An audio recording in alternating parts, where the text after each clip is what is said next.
வணக்கம். மற்றொரு இன்றைய பதிவினூடாக இணைந்திருக்கின்றோம். நாளுக்கு நாள் ஒவ்வொரு விடயங்களோடு பேசிக் கொண்டிருக்கின்ற இந்த நேரத்தில் இன்றைய நாளிலும் அதுவும் குறிப்பாக நாடளாவிய ரீதியில் இடம்பெற்ற போராட்டங்கள் சார்ந்து பேச வேண்டிய தேவை இருக்கிறது. கடந்த ஆட்சி காலத்தில் போராட்டம் என்பது அதிக அளவில் நிகழ்ந்திருந்தது. வீதிக்கு வீதியெல்லாம் போராட்டம், சிறு கிராமத்தில் கூட போராட்டம் நிகழ்ந்த வண்ணத்தை நாங்கள் அவதானித்திருந்தோம். அது மீண்டும் இல்லாமல் சென்றிருந்த நிலையில் திரும்ப மீண்டும் ஒரு போராட்டக்களம் உருவாகி இருப்பதை அவதானிக்கக்கூடியதாக இருக்கிறது. குறிப்பாக இன்றைய தினம் நாடு பூராகவும் இருக்கக்கூடிய அரசு சாதி உத்தியோகர்கள் சங்கத்தினால இன்று நண்பகல் 12 மணி முதல் 1 மணி வரையான அந்த நேரத்தில் கவனிப்பு போராட்டம் ஒன்று முன்னெடுக்கப்பட்டிருந்தது. அந்த கவனிப்பு போராட்டம் ஏன் என்ற மிகப்பெரிய கேள்விகள் இருந்தது. இந்த போராட்டமானது வரவு செலவு திட்டத்தில் தாதியர்களுக்கு அது சார்ந்து முன்வைக்கப்பட்டிருந்த அந்த விடயங்கள் தங்களுக்கு பாதகமாக அமைந்திருந்ததாக தெரிவித்து தான் இந்த போராட்டத்தை முன்னெடுத்திருந்தார்கள். இன்று 12 மணி முதல் நண்பகல் 12 மணி தொடக்கம் 1 மணி வரையிலான பகுதியில் இந்த போராட்டம் பல இடங்கள் இடம்பெற்றிருந்தது. அதிலும் குறிப்பாக சொல்லப்போனால் யாழ் மாவட்டத்தில் வவுனியா, மன்னார், கிளிநொச்சி, அதே போன்று நுவரேலியா மாவட்டம் படி பல மாவட்டங்களில் இந்த தாதியர் சங்கத்தினால் இந்த போராட்டம் முன்னெடுக்கப்பட்டிருந்தது. இதுவும் இருக்க என்ன ஒரு விடயம் என்னென்னு சொன்னால், வடக்கு மாகாணத்தில் யாழ் மாவட்டத்தில் குறிப்பாக மீனவர்களும் தங்களுடைய போராட்டத்தை முன்னெடுத்திருந்தார்கள். இந்திய தூதரகத்துக்கு சென்று தங்களுடைய துணை தூதரகத்துக்கு சென்று தங்களுடைய மகஜரை கையளித்திருந்தார்கள். அவர்களுடைய ஊர்வலம் இடம்பெற்றிருந்தது. மீனவர்கள் கருத்துக்களை எல்லாம் முன்வைத்திருந்தார்கள். இவையெல்லாம் பல விடயங்கள் இடம்பெற்றுக் கொண்டிருக்கின்ற பொழுது ஒரு தினம் யாழ் போதனா வைத்தியசாலைக்கு முன்பாக 12 மணிக்கு தாதியர்கள் போராட்டத்தில் ஈடுபட்டிருந்தார்கள்.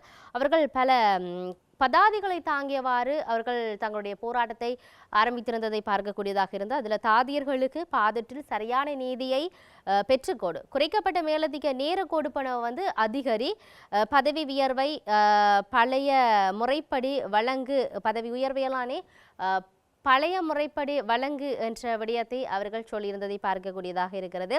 இவ்வாறு பல பதாதிகளை ஏந்திய வண்ணமே அவர்கள் தங்களுடைய போராட்டத்தில் ஈடுபட்டிருந்தார்கள். அதே போன்று வவுனியா மாவட்டத்திலும் தாதியர்கள் தங்களுடைய போராட்டத்தை முன்னெடுத்திருந்தார்கள். அதிலேயும் அவர்கள் தங்களுடைய அந்த சம்பளம் தொடர்பிலான விடயத்தை, கொடுப்பனவு தொடர்பான விஷயம் வலியுறுத்தியிருந்தார்கள். பதவி உயர்வு வலியுறுத்தியிருந்தார்கள். அதே போன்று தாதியர்களுக்கு பாதுகாட்டில் அநீதி தான் அழைக்கப்பட்டிருக்கின்றது, அந்த அநீதியை இல்லாமல் செய்ய வேண்டும், தங்களுக்கான நீதி கிடைக்க வேண்டும் என்று சொல்லி இன்றைய தினம் நாடளாவிய ரீதியில் இந்த தாதியர் உத்தியோகர்கள் அந்த சங்கத்தினால் நடத்திய போராட்டத்தில் மிக முக்கியமாக இந்த 3 விடயங்களையும் மேற்கோள் காட்டித்தான் தங்களுடைய போராட்டத்தை நடத்தியிருந்ததை அவதானிக்கக்கூடியதாக இருக்கிறது. இதெல்லாம் இருக்கின்ற பொழுது அதாவது தேசிய மக்கள் சக்தியினுடைய ஆட்சியில் இவர்களுக்கான பதில் என்னவாக இருக்கும், அவர்களுக்கு கிடைக்க போகின்ற சரியான தீர்வு, இவர்கள் கேட்ட அந்த தீர்மானம் இல்லாட்டி இந்த கேட்ட விடயம் கிடைக்க போகுதா, இல்லாட்டி அவர்களுக்கான எவ்வாறான அணுகுமுறைகள் நடக்க பெற போகின்றது என்பதை நாம் பொறுத்திருந்து பார்க்க வேண்டிய தேவை இருக்கிறது.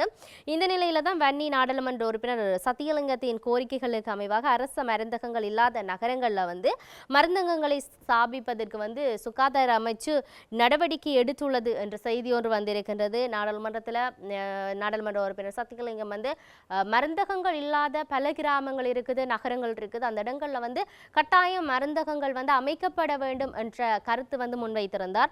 அந்த பின்னணியில தான் அவர் சொல்லி இருக்கிறார், அதாவது உங்கள் நகரிலும் ஒரு மருந்தகம் என்ற விசேட வேலை திட்டத்துக்கு அமைய அரச ஒசுசல மருந்தகங்கள் இல்லாத நகரங்கள்ல துரிதமாக புதிய மருந்தகங்களை ஸ்தாபிக்க சுகாதார அமைச்சினர் நடவடிக்கை முன்னெடுக்க இருப்பதாக சுகாதார மற்றும் வெகு சன ஊடக அமைச்சர் வைத்தியர் நலிந்த ஜெயதிசா இந்த விடயத்தை சொல்லியிருப்பதை பார்க்கக்கூடியதாக இருக்கிறது.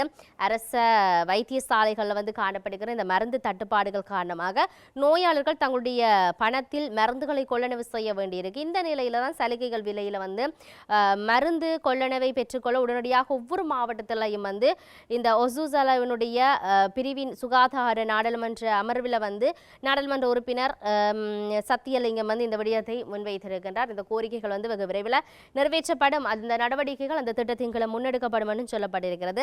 இந்த ஒசுசலா என்கின்ற ஒரு விடயம் வருகின்ற பொழுது குறிப்பாக யாழ் மாவட்டத்தில் பல நோயாளர்களோடு நாங்கள் பேசுகின்ற பொழுது அவர்கள் எங்களோடு பகிர்ந்து கொண்ட விடயங்கள் நிறையவே இருக்கு. அதிலும் குறிப்பாக சொல்ல போனார், யாழ்ப்பாணம் போதனா வைத்தியசாலைக்கு சென்று மருந்துகளை பெற்றுக்கொள்ளுகின்றோம், ஆனால் அந்த மருந்துகளை பெற்றுக்கொள்வதற்காக சில மருந்துகள் போதனா வைத்தியசாலையில் இல்லை என்று சொல்லி வைத்தியர்கள் எழுதி தருகிறார்கள். மக்கள் தங்களுடைய அந்த மருந்துகளை பெற்றுக்கொள்வதற்காக தான் வைத்தியசாலைக்கு முன்பாக ஒசுசல என்ற அந்த மருந்தகம் வந்து அமைக்கப்பட்டிருக்கிறது. அங்கு போனால் அங்கவும் அந்த மருந்துகள் இல்லை. இதன் பிற்பாடு என்ன செய்கின்றார்கள்னா வெளியால வந்து தனியார் மருந்தகங்கள்ல வேண்ட வேண்டிய நிலை ஏற்படுகிறது. அங்கு வாங்குகின்ற பொழுது அதிக அளவிலான விலை, இந்த அதுவும் கூடுதலாக 10 நாட்களுக்கு, ஒரு மாசத்துக்கு 2 கிழமை கண்டு மருந்துகள் எழுதுகின்ற பொழுது அதிக அளவிலான விலைகள் இருக்கிறது. குறிப்பாக சில மருந்துகள் வந்து விலைக்கேற்ப அந்த மருந்துகளை வந்து பெற்றுக்கொள்ள முடியாமல் இருக்கிறது. அதிக ஒரு பெட்டி ஒன்றுக்கு இருக்கக்கூடிய மருந்துகள் வந்து 2 அட்டைகளில் மருந்து இருக்குன்னு சொன்னால் அந்த 2 அட்டைகளும் வந்து குறைந்தது 10 நாட்களுக்கு எடுத்துக்கொள்ளக்கூடியதாக இருக்கும். அந்த 10 நாட்கள் எடுத்துக்கொள்ளக்கூடிய மருந்துகளுடைய விலை அதிகூடியதாகவும் இருக்கும். குறைந்தது 3500 ரூபாய் 4000 ரூபாவுக்கு அது ஒரு பெட்டிக்குள் இருக்கக்கூடிய அந்த 2 அட்டைகளில் இருக்கக்கூடிய மருந்துகளாக இருக்கின்றது. அவர்களால் அந்த நோயாளிகளால் உடனடியாக அவசரமாக தங்களுடைய நோய்களுக்கு அந்த மருந்தை வந்து பெற்றுக்கொள்ள முடியாமல் இருக்கு. இதிலும் குறிப்பாக 5 நாட்களுக்கு 3 நாட்கள் என்று சொல்லி சில மருந்துகளை வந்து அட்டைகளை வெட்டி அந்த பெட்டிகளை உடைத்து சில மருந்தகங்களில் கொடுப்பதாகவும் இல்லை.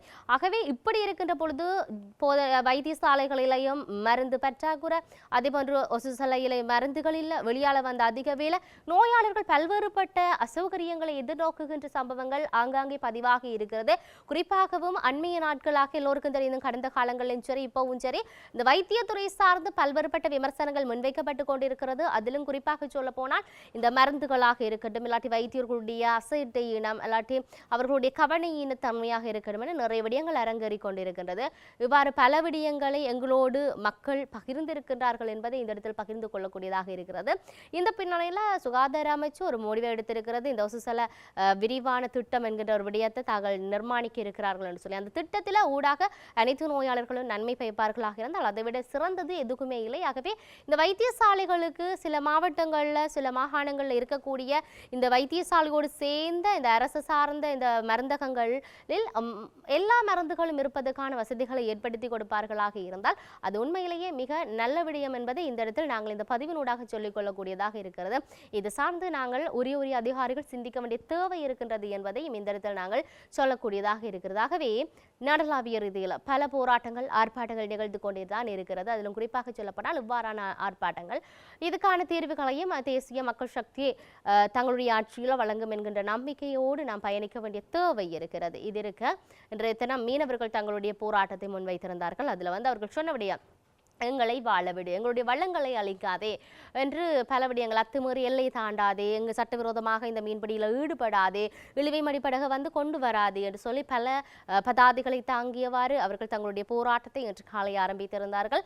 அதன் பிற்பாடு ஊர்வலமாக சென்று நீரியல் வள திணைக்களத்தில் ஒரு மகஜரை கையளித்திருந்தார்கள்.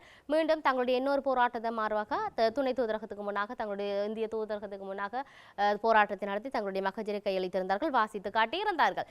ஆகவே இவ்வாறு மீனவர்கள் தங்களுடைய போராட்டத்தை முன்னெடுத்துக் கொண்டுதான் இருக்கிறார்கள். மீனவர்களுக்கான தீர்வு என்பது எப்போது கிடைக்கும்? 2 நாடுகளும் பேசுகின்றது, 2 அரசு தலைவர்கள் பேசுகின்றார்கள், 2 அமைச்சரவைகள் பேசுகிறது, 2 நாடுகளுக்கும் இடையிலான நல்ல நட்புறவு இருக்கிறது. ஆனால் ஏன் இந்த மீனவர் பிரச்சனையை தீர்த்து வைக்க முடியவில்லை என்ற மிகப்பெரிய கேள்வி இருக்கிறது. இதன் குறிப்பாக நாடாளுமன்ற அமர்வில் நிறைய விடயங்கள் பேசப்படுகின்ற பொழுது கடந்த நாடாளுமன்ற அமர்விலும் கூட நாடாளுமன்ற உறுப்பினர் ராசமணிக்கன் சாணக்கியன் சொல்லியிருந்தார், மீன்பிடித்துறை சார்ந்து மீன்பிடி அமைச்சரை வந்து வடக்கு மாகாணத்தில் நியமிப்பது மக்களுக்கும் அமைச்சருக்கும் இடையிலான ஒரு முரண்பாடுகளை கொண்டு வருவதற்கு பல விடயத்தை எல்லாம் விமர்சனங்களை முன்வைத்திருந்தார்கள். இந்த விடயங்கள் இருக்கின்ற பொழுது இன்றும் அவர்களுக்கான நீதியை வழங்குகின்றோம் என்கிறார்கள். ஆனால் அந்த நடவடிக்கை என்பது இல்லை. அத்துமீறி எல்லை தாண்டி வருகின்றவர்களை பிடிக்கின்றார்கள், நீதிமன்றத்துக்கு கொண்டு போகின்றார்கள், முற்படுத்துகின்றார்கள், அவர்களுக்கான வழக்கு பதிவு செய்யப்படுகின்றது, அவர்களுக்கான தண்டனை, மீண்டும் விடுதலை செய்யப்படுகிறார்கள், அவர்களுடைய படகுகளை எல்லாத்தையும் கொண்டு வந்த அந்த உபகரணங்களை வந்து கையகப்படுத்துகிறார்கள், அதை வந்து அவர்கள் மீள கொடுப்பதில்லை. இதே போன்று இலங்கை சார்ந்து செல்கின்றவர்கள் பிடிபடுகிறார்கள், அவர்கள் வருகிறார்கள், அவர்கள் அங்கு ஆர்ப்பாட்டம் செய்வார்கள், இவர்கள் இங்கு ஆர்ப்பாட்டம் செய்வார்கள். ஸ்ரீலங்காவில் மாறி மாறி 2 நாடுகளுக்கு தொடர்ச்சியாக இவ்வாறான செயற்பாடுகள்லாம் முன்னெடுக்கப்பட்டு கொண்டிருக்கிறது. ஆகவே இவற்றுக்கெல்லாம் எப்ப தீர்வு கிடைக்கும் என்ற மிகப்பெரிய கேள்விகள் இருக்கிறது. இதிலும் குறிப்பாக வடக்கு மாகாணத்தில் என்பதை விட ஸ்ரீலங்காவில் இருக்கக்கூடிய மீனவர்கள் சொல்லுகின்ற ஒரு விடயம், இந்த தொழில் தொடர்ச்சியாக சட்டவிரோத நடவடிக்கைகள் இடம்பெற்றுக் கொண்டிருந்தால் தங்களுடைய வாழ்வாதாரத்தை பாதிக்கும். வாழ்வாதாரம் என்பது இந்த இழுவைமணி படகுகளூடகம் பெரிய ரோலர்களில் வந்து மீன்களை பிடிக்கின்ற பொழுது அந்த மீன்களுடைய இனப்பெருக்கம் என்பது அங்கு நிகழ விடாமல் சொல்லப்படுகிறது.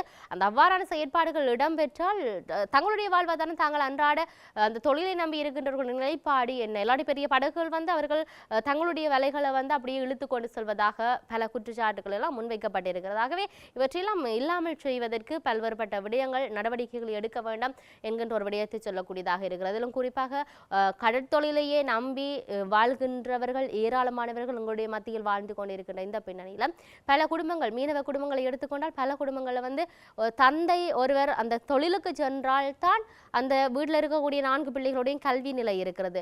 அங்கே வளரக்கூடிய குழந்தைகளுடைய திருமண நிலை, வளரக்கூடிய பிள்ளைகளுடைய வேலை, அவர்களுக்கு தேவையான அடிப்படை வசதிகள், அவர்களுக்கான வீடு, அவர்களுக்கான உணவு, ஏராளமான விடயங்கள் இருக்கிறது. ஆகவே இவற்றையெல்லாம் அரசு கொஞ்சம் கவனத்தில் எடுத்து எவ்வாறு இந்த விடயத்தை இலக்குள்ள கையாண்டு அதுக்கான தேர்வுகளை எடுக்க முடியும். ஒரு தீர்க்கமான தான் சொல்வார்கள், எந்த நாட்டில் சட்டங்கள் கடுமையாக இருக்கிறதோ அந்த நாட்டில் குற்றங்கள் இல்லாமல் இருக்கும் என்று சொல்லி எங்களுடைய நாட்டில் சட்டங்கள் எந்த அளவுக்கு கடுமையாக்கப்பட்டிருக்கிறது, சட்டங்கள் என்பது எவ்வளவுக்கு கொஞ்சம் கடுமையாக இருக்கின்றது என்பதை நாங்கள் யோசிக்க வேண்டிய தேவை இருக்கிறது. ஆகவே நாங்களும் எங்களுடைய நாட்டில் ஸ்ரீலங்காவை பொறுத்தவரை சட்டங்களை கடுமையாக ஆக்குவோமாக இருந்தால் இவ்வாறான குற்றங்கள் நிகழாது என்பதை இந்த இடத்தில் நாம் பதிவு செய்து கொள்ளக்கூடியதாக இருக்கிறது. ஆகவே இந்த ஆர்ப்பாட்டங்கள் போராட்டங்கள் மீண்டும் தொடராத வண்ணம் பார்த்துக் கொள்ள வேண்டிய தேவை இருக்கிறது. தேசிய மக்கள் சக்தியினுடைய ஆட்சியில் இப்பொழுது போராட்டங்கள் ஆர்ப்பாட்டங்கள் ஆரம்பிக்கின்ற பொழுது இல்லாட்டி தொடர்ச்சியாக இடம்பெறுகின்ற பொழுது அரசு எவ்வாறான முடிவுகளை எடுக்கும் ஒரு திணறுகின்ற நிலை, ஒரு எவ்வாறு இதில் நாங்கள் தொடர்ச்சியாக கையாள போகின்றோம் என்கிற தன்மை காணப்படுகிறது. ஆகவே பொறுத்திருந்து பார்ப்போம் தேசிய மக்கள் சக்தியினுடைய ஆட்சியில் எவ்வாறான முடிவுகளை எடுக்க போகின்றார்கள். மீனவர்கள் பிரச்சனையாக இருக்கட்டும், தாதியர்கள் பிரச்சனையாக இருக்கட்டும், தொழிற்சங்கங்கள் தங்களுடைய பிரச்சனைகளோட இந்த வேலையில்லா பட்டதாரிகள் தொடர்ச்சியாக தங்களுடைய போராட்டத்தை முன்னெடுத்துக் கொண்டிருக்கிறார்கள். பட்டதாரிகளுக்கு என்ன நிலைமை என்றால் மிகப்பெரிய கேள்விகள். அவர்களுக்கான பட்டதாரிகளுக்கு நியமனங்கள் வழங்கப் போகிறோம் என்று சொல்லுகிறார்கள். வழங்கினார்களா என்றால் இல்லை. இப்படி பல போராட்டங்கள் இடம்பெற்றுக் கொண்டுதான் இருக்கிறார்கள். குறிப்பாக வடக்கு மாகாணம் என்கிற பொழுது தமிழ் தாயக பகுதியில் அரங்கேறுகின்ற போராட்டங்களுக்கு அளவே இல்லை என்றுதான் சொல்ல முடியும். அதில் குறிப்பாக காணியாக இருக்கட்டும், தங்களுடைய நிலங்களை மீட்டு தரக்கூடிய, தங்கள் உறவுகளை மீட்டு தர சொல்லி இப்படி நாளுக்கு நாள் புது விதமான போராட்டங்கள் அங்கு தேவைகள் அதிகரிக்கின்ற பொழுதுதான், தங்களுடைய தேவைகள் அங்கு பூர்த்தி செய்யப்படாமல் இருக்கின்ற பொழுதுதான் போராட்டங்கள் என்பது எழும்புகின்றது என்பதை இந்த இடத்தில் ஞாபகப்படுத்திக் கொண்டு மற்றொரு பதிவினூடாக சந்திப்போம். வணக்கம்.